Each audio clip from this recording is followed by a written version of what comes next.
Hey guys, Hellhound here, and if you haven't heard already, a new Morbid Angel album is in the works.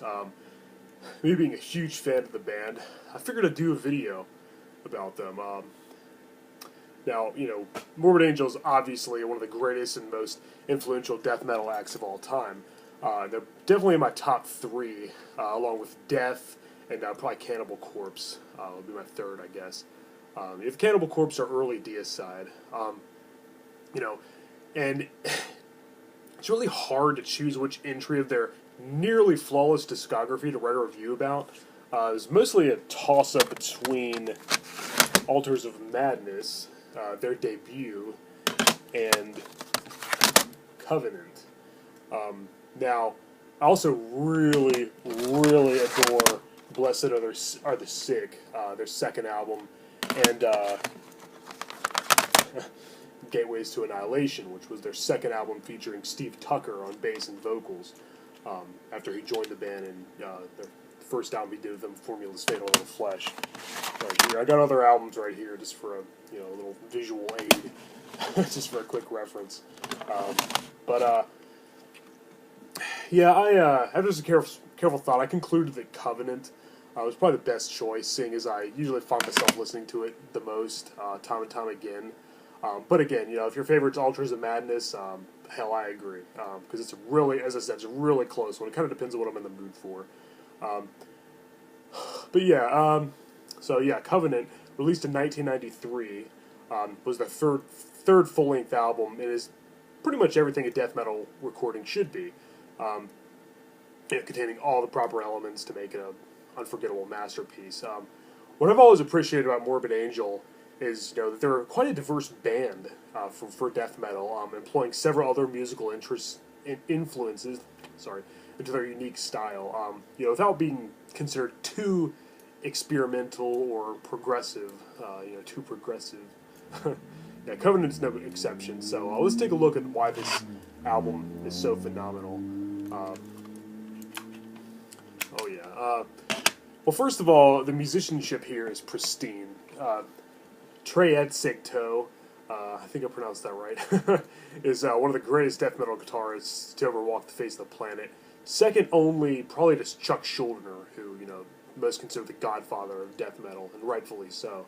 But Edsigto is definitely my second favorite death metal guitarist. His amazingly creative riffs and beautifully wicked solos are just unmatched and speak to me in a way I never thought could be achieved by an instrument.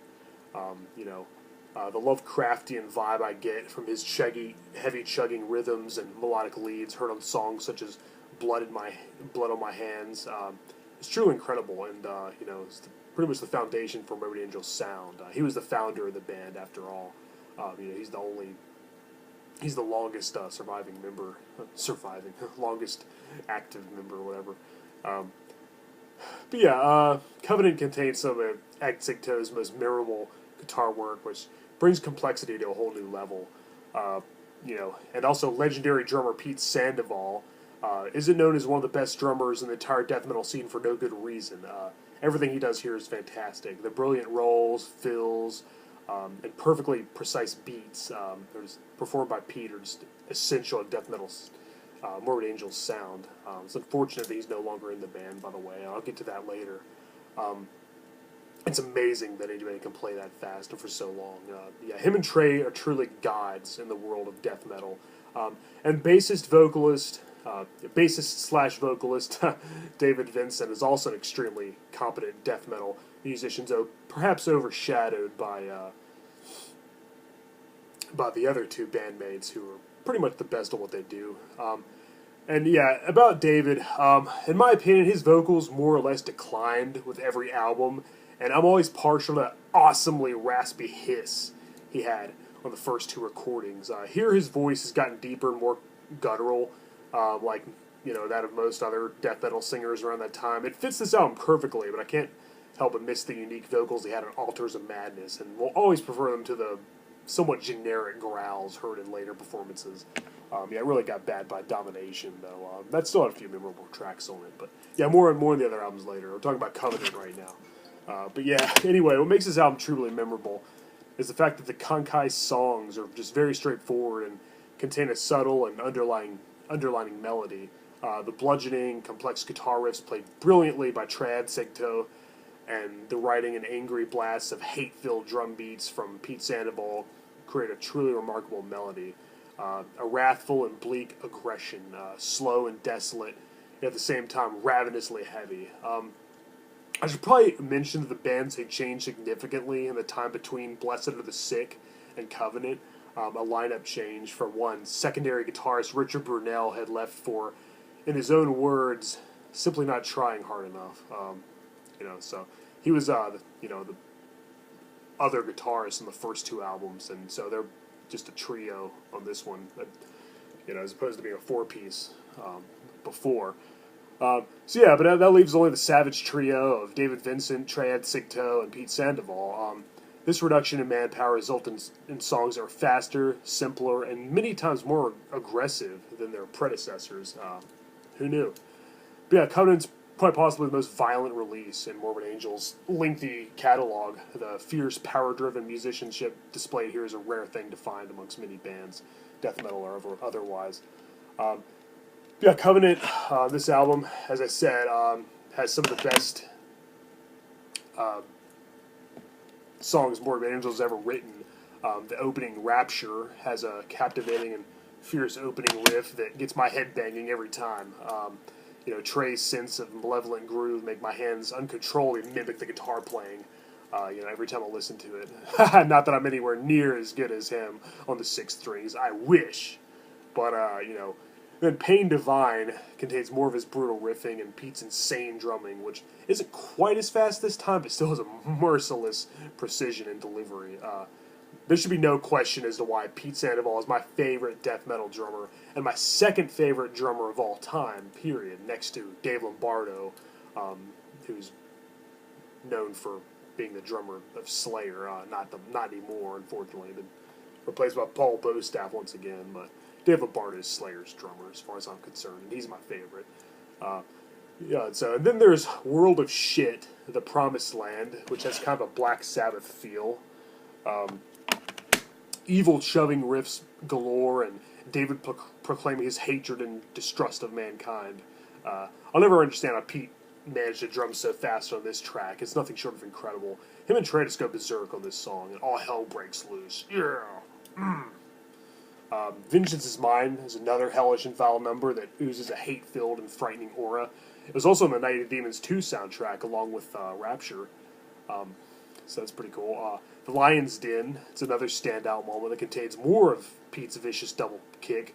A definite dissing towards ancient Christians can be found in the lyrics. Then there's Blood on My Hands, which has even more horrific blast beat devastation from Mr. Sandoval, that I have yet to be see taught by any other drummer. I know I'm praising him a little too much, but damn it if he isn't just amazing.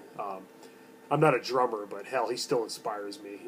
I'm a guitarist, but even more dark and deep intonations are found in Angel of Disease, which is basically a throwback to the Altars days, and has David branching out a little on bass, right before the ferocious solo section that would no doubt create from some violent mosh pits when played live at a concert. I think that might have been a redo of an older song. That might have been when Mike Browning was in the band. He was the drummer and vocalist before Pete Sandoval and David Vincent joined. I think Richard Brunel was still in the band back then too, or just joined. But on that unofficial album, Abominations of Desolation, which some people consider their first album, I don't own it, but it technically is their first album. It was recorded before all these, back when Mike Browning was in the band. I guess Trey said he stole his girlfriend away from her or something. That's why he got kicked out, but I don't know. It's not too bad, but I like it better with Vincent, Sandoval, and company. Anyway, the most concrete evidence why this album is one of the best in death metal will be the last two songs. Nar Mataru is a creepy sound collage that sets the mood and the stage for the doomiest Morbid Angel tune ever. A gloomy and highly effective instrumental piece that takes you to a dark and desolate place where you know some ancient Sumerian god is on the prowl. And then there's God of Emptiness, the closing track, which is probably the most well-known song here. It just comes and lurks about with a slow yet heavy and pensive construct of monolithic guitar wailing, brutal drums, and hateful misanthropic vocals. Like a snake I'm slithering through my world divine. Yeah, the way David Vincent delivers those vocal lines sends chills down my spine every time. It gives me a looning and uneasy feeling of lingering dread, but in a good way. And then the bow to me faithfully, bow to me splendidly. That part could have been really cheesy, but Morbid Angel manages to make it just as powerful and grinding as the rest of the awesomely evil music on this album. What a great track to end on. And then, I should mention the satanic and occult-based lyrics, mainly written by Vincent. Found on this album are some of the Morbid Angel's best. The immaculate songs that make up the third offering are what made the band such a staple in the death metal genre, and a milestone among heavy music in general. All in all, Covenant is death metal perfection at its finest and a must-have for any fan of the genre. I think it's safe to say if you dislike this album, you dislike the death metal as a whole. I don't really make such a bold statement in discussing this incredible record, which is an atmospheric worth of genius. So, in conclusion, if you enjoy excellent musicianship and highly professional death metal, add Covenant to your collection. So yeah, this is their third album, Covenant. Check it out. I highly recommend it. Now, after Covenant, their first two albums, as I mentioned, were Altars of Madness and Blessed Are the Sick. After Covenant, they returned with Domination, which also featured Eric Rutan on secondary guitar. They were no longer a trio. He's from Hate Eternal. He also produced a lot of their albums, I believe. All the CDs, by the way, are in my case over there. I don't keep them in the individual cases. I got a big case that I take with me when I drive, so I'll listen to them in my car. And Domination was the last one to feature David Vincent on bass and vocals before he left. He was replaced by Steve Tucker, who was a great replacement for him, who started on Frodo's Fatal to the Flesh, and then my favorite Tucker album, Gateways to Annihilation. Now, Eric Rutan left for this one, so they were a three-piece once more. Then he returned for this one. Then he left once again, leaving a three-piece on Heretic, which is probably the second worst album next to, well, I'll get to it in a minute. This one has some good songs, like Enshrined by Grace is really good, but the production really sucks. This CD comes with a bonus disc, at least. There's Steve Tucker right there. As I said, he had kind of a generic death metal growl, but he was a good replacement for Vincent, who, as I said, his vocals are declining with each album. The production ruins this album. It could have been a lot better. I hate the production. Plus, I don't know, it was a little too... it was overly produced and a little too experimental. I don't know. But after that, Steve Tucker left. David Vincent returned. Pete Sandoval had back surgery, so he left. He was replaced by Tim Young.